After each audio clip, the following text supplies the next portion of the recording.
Antonio's fly paper. Yeah, man. You see, homemade fly paper. That's really cool, man. Yeah, It works. I love it, Antonio.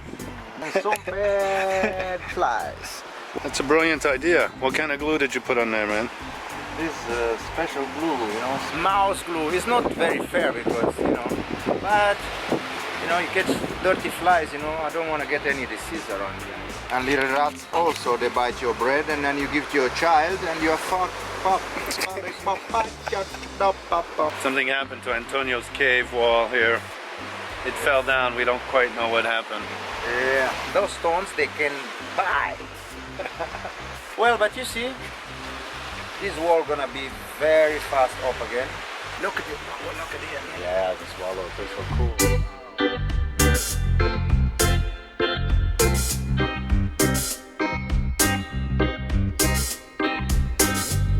Antonio and I walked into town to get beer and food. As well, I had to upload an episode. While his rice was cooking, he was putting pieces of his wall back together. With all the hippie veggie eaters around, me and Antonio were craving meat. He knew a great local butcher, and we got pork, chicken, beef, and sausages. He masters his outdoor grill like no other. We then walked across the valley, he barefoot, to what was called Main Cave. Not to be confused with Man, M-A-N cave, but Main Cave like Main Street. There people gathered around a fire, drank and smoked, and created a drone-like endless song accompanied by a didgeridoo and djembe rhythms. I had brought a flask full of libation to stay up there in spirit with my surroundings, which got pretty lit up.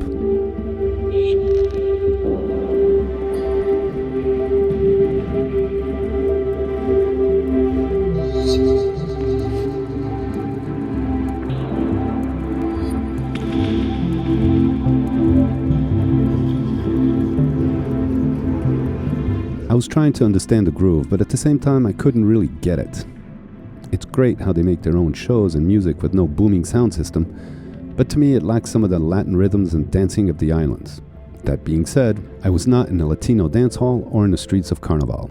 I was in the shelter of a cave on a rocky beach under the stars, which was a high in itself. So perhaps I don't really understand. So I chose not to misunderstand for now and enjoy the moment.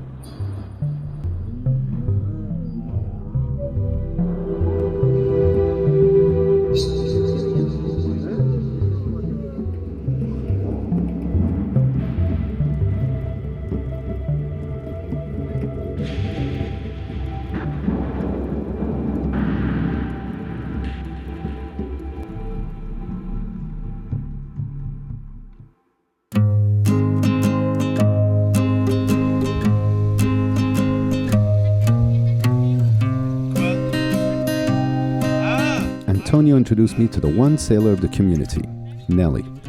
She was showing me how to cut limpets from the rocks with a sharp stone.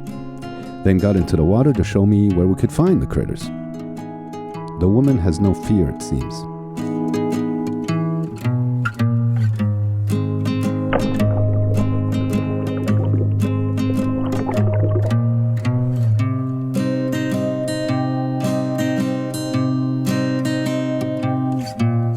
I hesitated a bit and followed along to pry some lunch off the rocks with her.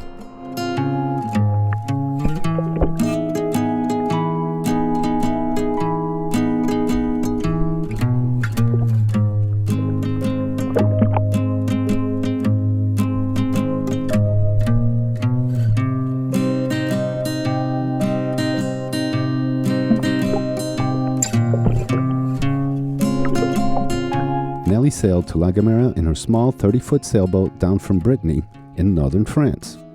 She even went across the Bay of Biscay by herself. Like Antonio, she's a regular visitor here and also sleeps in a cave.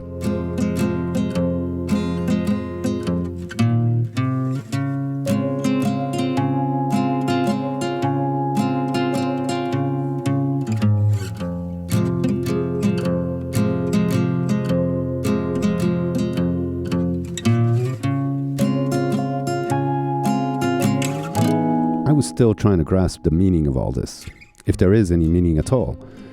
Right here, I felt a little bit like in a survival reality TV show. Like Antonio here, hunting crab for fishing bait, while 3 different girls with different personalities look on, waiting to see what he'll catch. I stayed at anchor here about 10 days. Then I had to go to Tenerife to pick up my little camera that was being shipped to my friend Ivan. I had forgotten the little gal back in England. That morning I left with a gentle breeze, and within minutes Galopin heeled severely and the seas came pouring into the cockpit.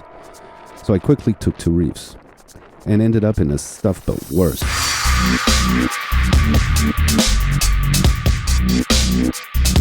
I filmed this when it had somewhat calmed down.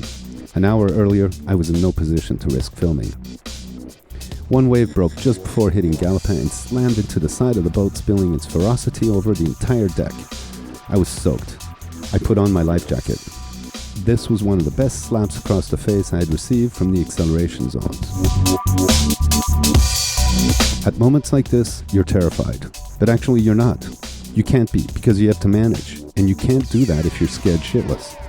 So after a few good bitch slaps from good old Neptune, you adapt. And as the famous English poster says, keep calm and carry on. Alright, I've reached a new level of sea state intensity. This is the most intense. I'm in an acceleration zone here between the 2 islands. I'm trying to get back to Tenerife from La Gomera. I have to go there, pick up a package. I thought it'd be kind of nice and gentle and easy, but this is the most intense. As you can see, I'm wearing my life jacket. I'm not taking any chances. I took 3 reefs, and this is like, wow. Already 1 wave just came crashing over the entire boat. Yeah, it's rock and roll. So we love it, we love it, we love it. We'll get through this. It's not that far to get across. So, but here, check this out, man. I think I got through the worst of it. And now the wind is right down, the waves are still pretty good, but I think I'm through most of the acceleration zone. And man, that was intense. It still is. And this is the high seas. Eric the Viking, take that! Swartboat, get sailing!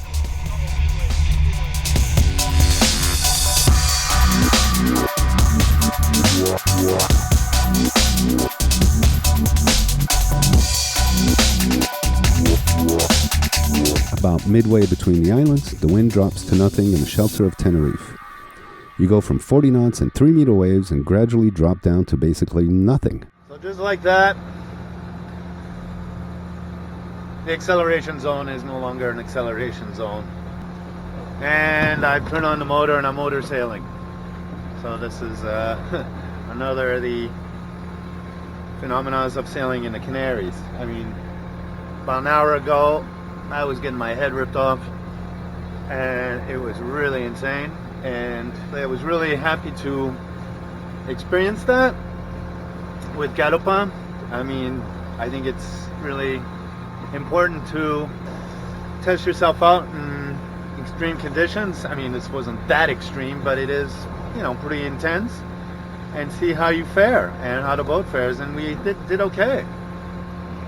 So now I'm just gonna make my way to Los Gigantes and motor sailing, and this is what it looks like out here now. Much more tranquilo. So that's me and Galopin there in the corner. It was an easy maneuver. I got in there no problem. Except that there's normally a big pirate boat in front of me and right in the back that make a right angle. So they're out giving tours right now. I had to move my boat in order to wait for people, Eleanor and Ivan, that are coming tonight at 7. So I have to come here.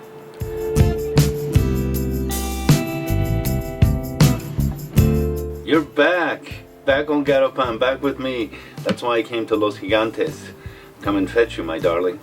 So here you are. I'm so happy you're back. Now I'm gonna take you around this crazy place. It's Los Gigantes. Absolutely beautiful, but the tourism aspect, whew, busy, busy, busy, busy. When the kids were young, we used to have one of those A green one, 1971, Westphalia. We went all over the place with it. It was kind of like a sailboat on wheels. That was good times with the kid. Okay, we're off to La Gomera from Los Gigantes for our nighttime sail. We've got Ivan, Eleonor, and Vivo. Going back was much different. I'd chosen a good weather window. We motored about an hour and picked up to northwesterly. It increased steadily as we got into the acceleration zone, but only to 25 knots. I opted to just go with the Genoa because we were going with a comfortable beam reach. When we arrived at La Gomera, the wind dropped and we were engulfed in a hot, dusty breeze. It's a phenomenon here called the calima. The temperature went up about 10 degrees in seconds. Buenos días. Buenos días. Ivan's preparing himself to fish. Pesca, pesca, pesca, pesca, pesca. And we had a pretty exciting trip yesterday, last night. 25 knots of wind.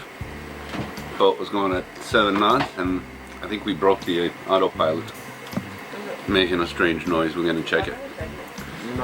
So, but we made it to the anchorage. It's warm today, but it's hazy. Check it out. It's hazy and warm. People, Eleonor and Ivan had a couple of days off work during Easter weekend.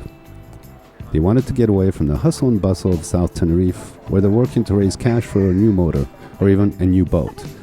But for now, they were happy to just do the hippy-dippy survivor stuff for a couple days.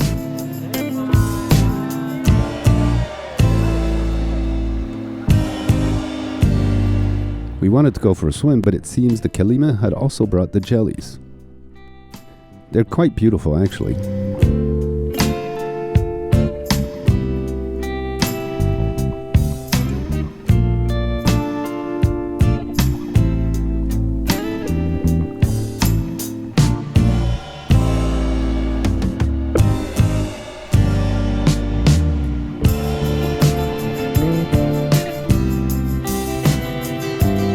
We waited a bit until they dispersed and went for a dive.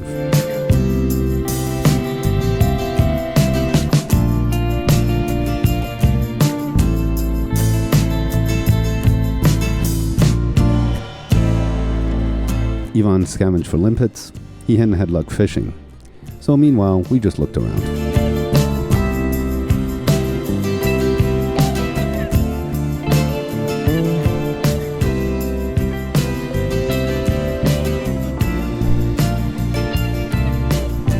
I had to introduce my friends to Antonio and vice versa. As usual, Antonio's cave was cooking up a storm. We offered our limpets, which were fried in olive oil and doused in some vinegar. Antonio had a veggie stir-fry already, as well as beers, and invited us to stay.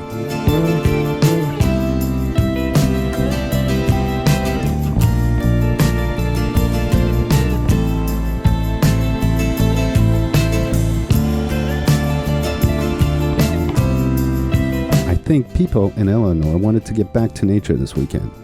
They are free-spirited hippies at heart. I later heard from Eleanor that she had gotten a new job as a sports animator at a hotel, and that she could teach yoga again.